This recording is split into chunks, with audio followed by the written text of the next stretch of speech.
നമുക്ക് പശ്ചിമേഷ്യയിലേക്കാണ് പോവേണ്ടത്. അവിടെ വീണ്ടും സംഘർഷ ഭീതിയാണ്. ബഹ്റൈനിലും ഖത്തറിലുമൊക്കെ ആക്രമണം നടത്തുകയാണ് ഇറാൻ. വിവിധയിടങ്ങളിൽ സ്ഫോടന ശബ്ദങ്ങൾ കേട്ടു. മിസൈൽ ആക്രമണം ഖത്തർ പ്രതിരോധിച്ചു. ബഹ്റൈനിൽ അപായ സൈറൻ മുഴങ്ങി.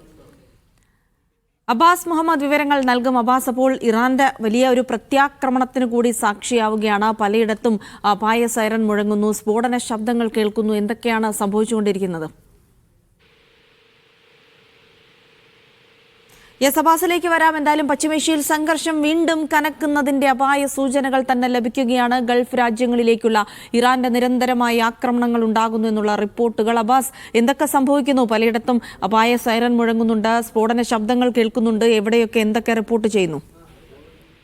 തീർച്ചയായും പശ്ചിമേഷ്യ ഒരു അടുത്ത ഒരു അശാന്തിയിലേക്ക് നീങ്ങുന്നു എന്ന തരത്തിലുള്ള സൂചനകളാണ് നിലവിൽ ഈ ഒരു സംഭവ വികാസങ്ങൾ തെളിയിക്കുന്നത്. കാരണം ഇന്ന് ബഹ്റൈനിൽ നിരന്തരം അപായ സൈറണുകൾ മുഴങ്ങിയിട്ടുണ്ട്. അതുപോലെ തന്നെ ഖത്തറിന് നേരെ മിസൈൽ ആക്രമണം ഉണ്ടായി. ഈ ആക്രമണത്തെ ഖത്തർ സായുധ സേന തകർത്തു എന്നാണ് പ്രതിരോധ മന്ത്രാലയം പുറത്തിറക്കിയ വാർത്താക്കുറിപ്പിൽ പറയുന്നത്. ഇന്ന് രാവിലെ 5:30 ആഭ്യന്തര മന്ത്രാലയം ഇതുമായി ബന്ധപ്പെട്ട ജനങ്ങൾക്ക് എല്ലാ മൊബൈൽ ഫോണുകളിലേക്കും ജാഗ്രതാ സന്ദേശം നൽകിയത്. ഇങ്ങനെ ഇത് വളരെ നേരത്തെ പശ്ചിമേഷ്യൻ ആക്രമണത്തിന്റെ വളരെ തുടക്കത്തിലാണ് ഇത്തരം മെസ്സേജുകൾ, അലർട്ട് മെസ്സേജുകൾ വന്നിരുന്നത്.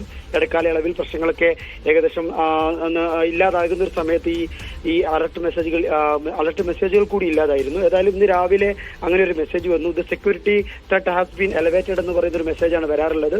അതിനുശേഷം 5:55 security threat has been eliminated എന്ന് പറയുന്ന ഒരു മെസ്സേജ് കൂടി വന്നു. അതിനർത്ഥം ഈ സുരക്ഷാ ഭീഷണി ഒഴിഞ്ഞു എന്നുള്ളതാണ്. ഇതൊരു പതിവ് പ്രോസസ്സാണ്. ഏതായാലും അതിനുശേഷമാണ് 6/1 പ്രതിരോധ മന്ത്രാലയം ഔദ്യോഗിക ട്വിറ്റർ ഹാൻഡിൽ വഴി ആക്രമണമുണ്ടായി എന്നുള്ള വാർത്ത സ്ഥിരീകരിക്കുന്നത്. ഈ ആക്രമണത്തിൽ ഏതെങ്കിലും തരത്തിലുള്ള നാശനഷ്ടങ്ങളോ പരിക്കോ ഒന്നുമില്ല. കാരണം ആക്രമണം ഇറാനിൽ നിന്നാണെന്ന് കരുതപ്പെടുന്നു. ഏത് രാജ്യത്തു നിന്നാണ് ഈ മിസൈൽ വന്നത് എന്ന് ഈ വാർത്താക്കുറിപ്പ് പറയുന്നില്ല.